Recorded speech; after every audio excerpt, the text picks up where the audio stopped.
What is the role of the youth in the church today? This is a very important and critical question that needs to be addressed from the Bible and writings of Ellen G. White. The Bible in Ecclesiastes chapter 12, verse 1 has the following words that help us to have a clue to understanding the role that God has in mind for young people. The Bible says, "Remember now your Creator in the days of your youth." The same word, remember, is used in Exodus with reference to the Ten Commandments, particularly the fourth commandment about observance of the Sabbath. And so as we look at the importance of the Sabbath, that word is used to remind Israel of their commitment, their early commitment that they made to God.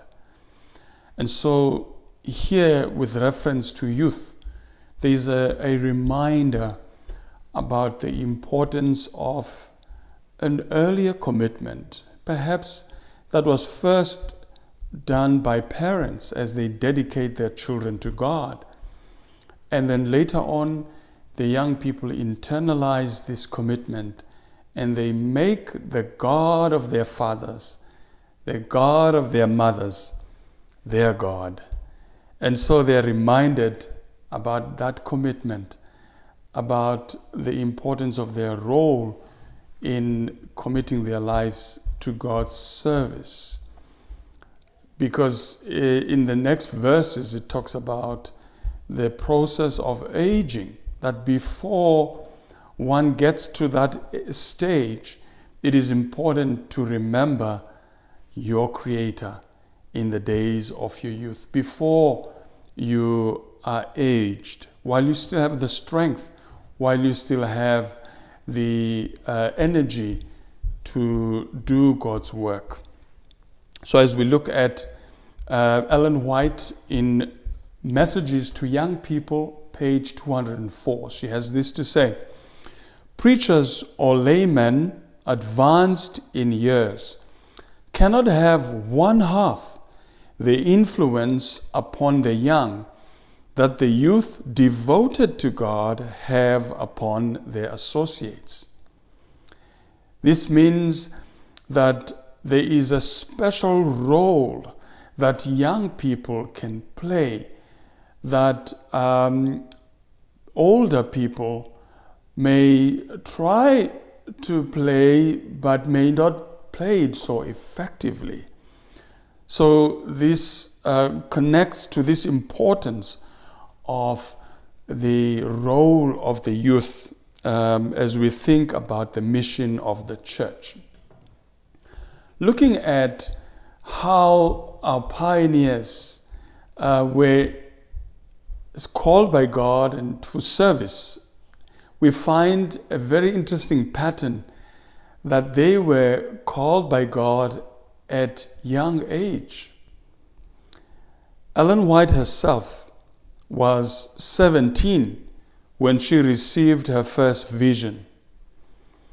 James White was also a successful public evangelist at the age of 21. These young people were so committed to the work of God. And we have another example of Uriah Smith. He was only 21 when he joined the editorial staff of the Review and Herald. He already had long years of teaching experience at Battle Creek College. So God had a special invitation extended to young people to do a very important task during the pioneering years of the Seventh-day Adventist Church. We have another young person, J.N. Andrews, who began evangelistic preaching at age 21. So God had called young people to service at very young ages in order to feel and fulfill a special calling, a special mission for his cause. Ellen White had a special message for young people. About 1852, James White started a paper called the Youth's Instructor. And this paper was especially established and initiated for the purpose of addressing young people, their needs, and also to talk about their role in the church. Ellen White, in this paper, over her lifetime, authored approximately 500 articles in this journal. And today we have a youth magazine called The Youth Accent. And this is where it started, as a youth instructor. There are a number of books, Ellen G. White books, where Ellen White gives a well-rounded counsel for young people, where she gives the principles of life. And the principles presented in this book are still relevant today. So Ellen White has also written another important book to young people, and Ellen White's counsel on relationships from this little book, Letters to Young Lovers, are ever fresh and relevant. So as we look at the importance of the role of young people in the Bible and Ellen White's writings, it is important for us to also hear from young people. So I have invited a few young people from Romania to share their thoughts about the role of youth in the church today. And so listen to this interview with young people as they express their thoughts on this topic. On.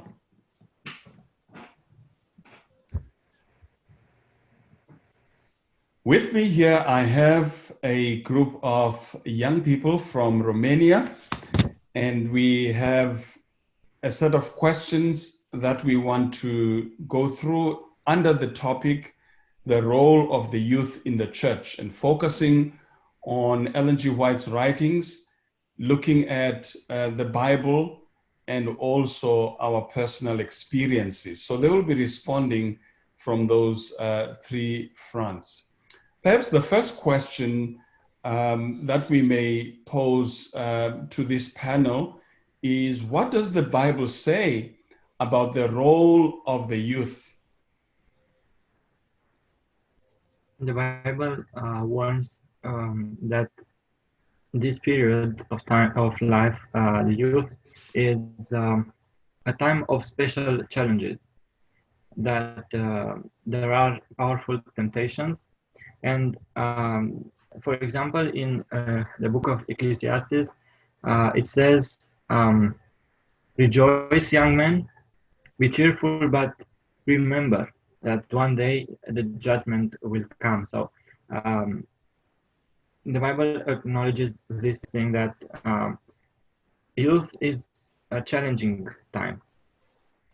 And yet God surely wants to use young people, and he does this throughout the Bible.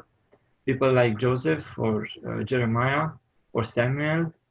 And maybe the most known Bible verse about this topic is found in the first epistle of Paul to Timothy.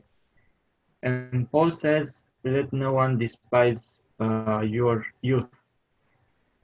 And this is a very encouraging idea for all of us, that we have a mission that God gave to us, and we have to be courageous and to fulfill that mission as youth, as young people.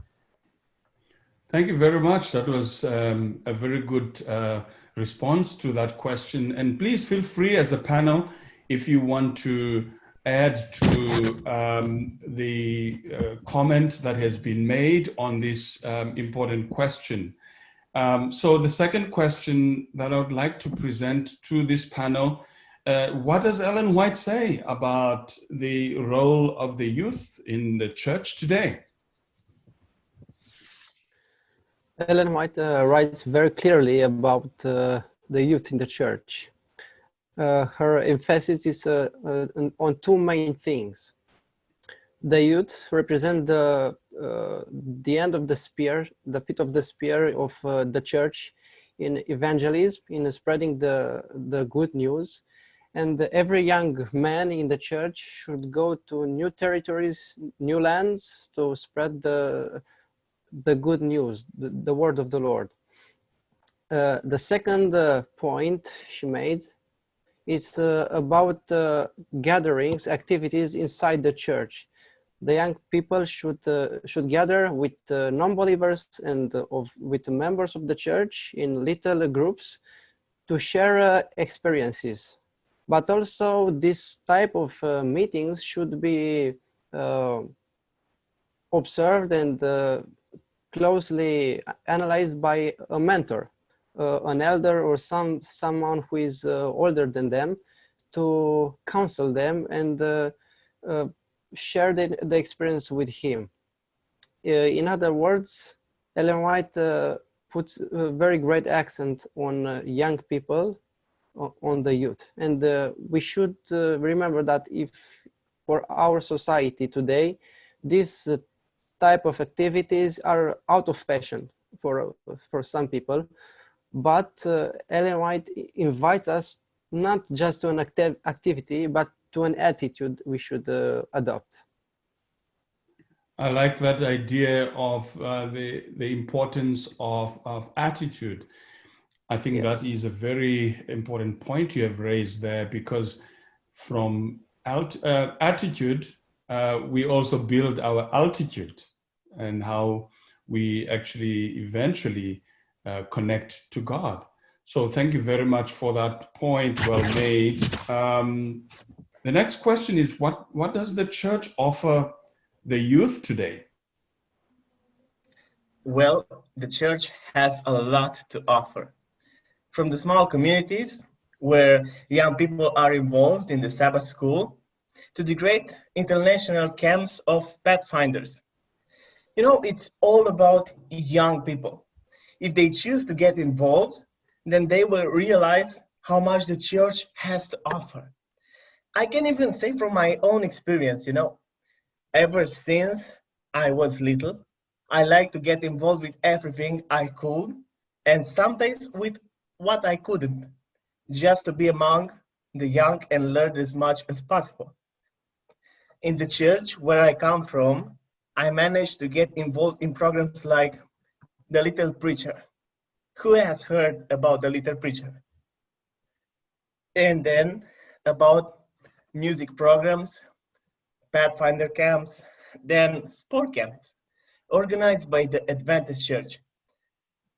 And then I got into the Adventist High School, where young people can be trained on so many sides. And then to Adventist University, where I got as involved as I could to become a servant of the Lord, which is due to the church, which gave me all the support. Recently, the largest youth center in the country was inaugurated, especially for young people, in Koshna, Suceava County. So I will say again, the church has a lot to offer, even more than I wrote here. But it is the young people who have to make the choice whether they want to get involved or not. Good points there raised. With all the activities that the church is offering, what can young people do to get involved? Probably that's a next question that we need to consider in our discussion here. There are a few things that young people can offer. They differ depending on the country and context. But I think there are some general aspects that I want to that I think that generally applies in most countries. First of all, one of the biggest needs of young people is the feeling of belonging. They want to belong to a group. And if the church gains this their membership, their affiliation, then youth have achieved what young people what they are willing to offer.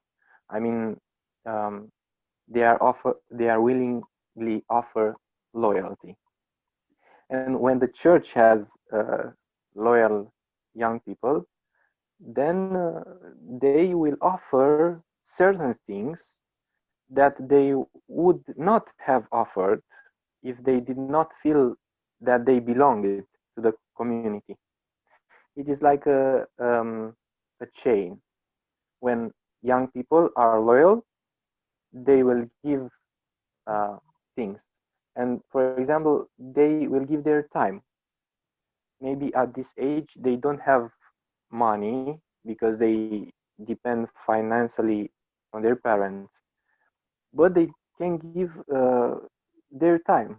They have a lot of time.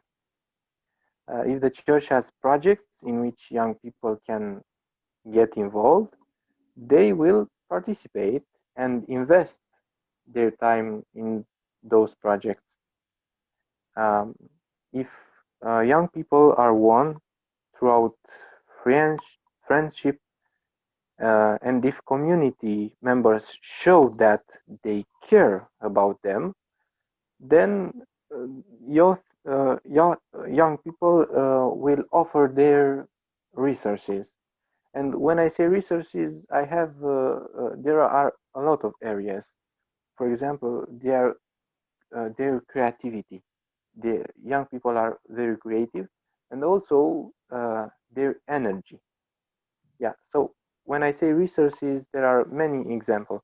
To sum up, if the church will win their loyalty, youth will respond by offering their time and resources.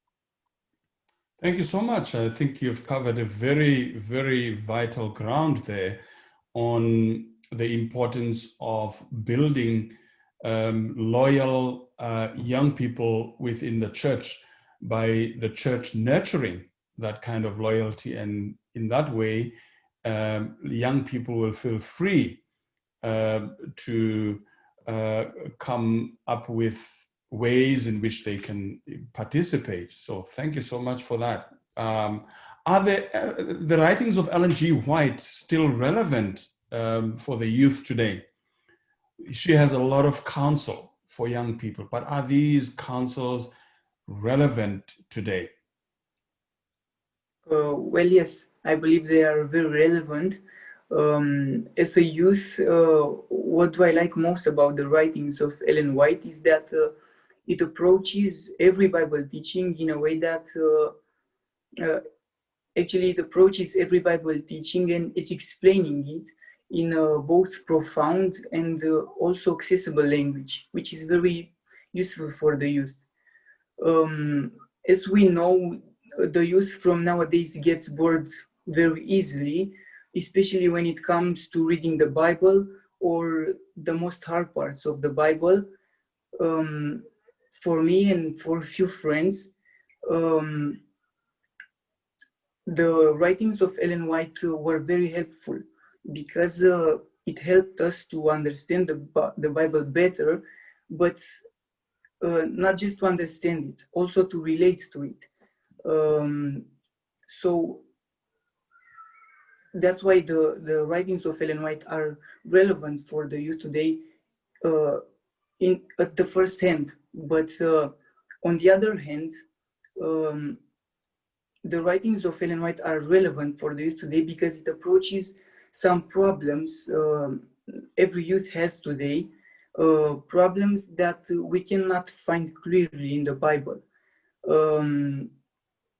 We are talking about some addictions.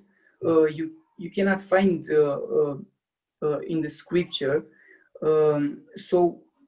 Speaking to this, you can find advices in the writings of Ellen White. You can also find advices for building your character, every part of your character, and most important, you can learn of the love of God in a way that your heart will understand it for sure. I always thought that because nowadays there is even a bigger confusion. The writings of Ellen White are such a blessing, especially for the youth, because as my colleagues said, God cares most for the youth because they can do great work for God, and yes. Youth should study the Bible, and along with it should study the writings of Ellen White because they are relevant. Thank you very much. Those are vital points that you have raised there about the importance of Ellen G. White's writings. And what is also important is that these writings are now accessible, available through electronic media, which is a great advantage, especially for young people. The next question, which is the last question, is how can we improve the involvement of the youth in the church today? I like this saying. It says, like, it takes a village to raise one youth.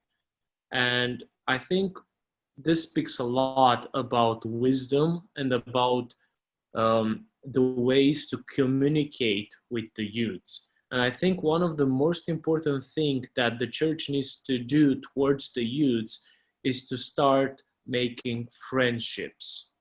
I think the distance between the generations is starting to be longer, and the gap is huge. And without making friendships, we can't involve them in other in different activities. And I think this is how we can assure that the youths of the church can be involved in the church if we are going to make friends with them. And making friends with them, I think it's one of the hardest thing we can do for the youths, because youths are too good, like they are very good into changing and to bringing new things into the lifestyle of the church. And sometimes the people are looking at those new things with two different eyes. Sometimes it can be a good thing, the new things that the youth are bringing to the church, but sometimes the new things that the youth are gonna bring to the church needs a little bit of chisel. So it is a very important communication and a friendship between the youth and between the elders and between the whole community over there.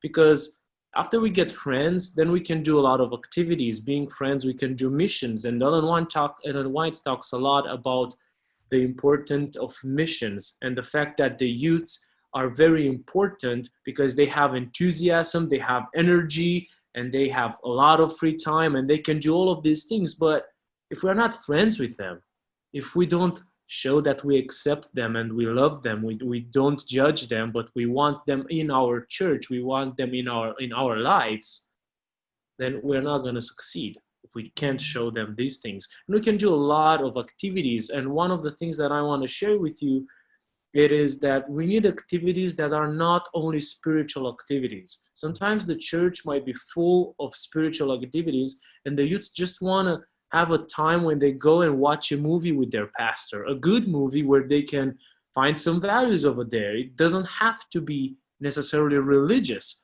Or sometimes we can have pizza, or sometimes we can do, I don't know, a lot of other things that don't seem to be religious. And like doing that, we can create a safe space where the youths can share their stories with the elders of the church or with the adults that are there, and they can open up and they can bring their own problems and we can solve them together. Because I think we are living today into such an individualistic kind of culture, and I don't know how it is in America, even though I've been there, but like in Romania, sometimes we tend to be individualistic.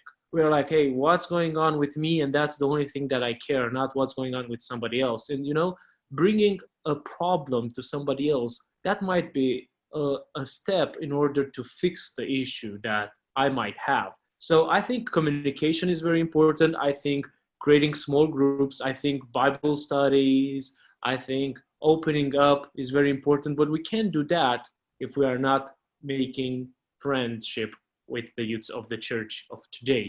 And it's crazy because they are changing, and I'm a part of these youths, and I'm not as I was last year, and probably in 2 years I'm not going to be as I was this year, and we are always evolving, you know, so we always need a time to meet and time to understand each other and time to communicate and time to know each other. I think that's how we can involve the youths in the church of today in 2020.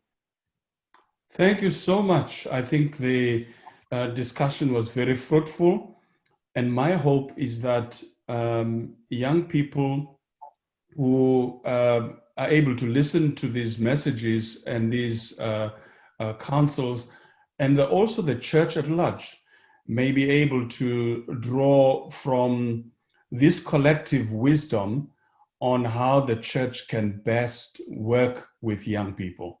So thank you very much for your contributions, and thank you so much for the way you have brought out very important points on this vital topic for our church today. So may God bless you as you continue getting involved and also implementing some of these ideas we have come up with in your local churches, in your own sphere of influence. God bless you. God bless you. Thank you. Thank you. Well, it's wonderful to hear from the young people themselves how they view their role in the church, and also how they understand the counsel from Scripture and from the writings of Ellen G. White. I'd like to conclude this session by pointing out that there is so much counsel in the writings of Ellen White on how to minister to the youth. There is also guidance and counsel directed to the youth themselves. In the area of relationships, we have pointed out some books in that area. Letters to Young Lovers, Messages to Young People, Adventist Home. I would like to challenge our youth, in addition to the materials that they get from Pathfinder, Adventurer, youth ministries, that they take some time and read Ellen White's writings for themselves. These writings are now available electronically through apps, online, downloads, and they are available in many different languages, including Romanian. May this treasure be a blessing to all the youth in these times. May you be encouraged and strengthened in your faith through these writings. I thank the young people who have shared their views on what the church needs to do and what the youth can do to contribute to the mission of the church today.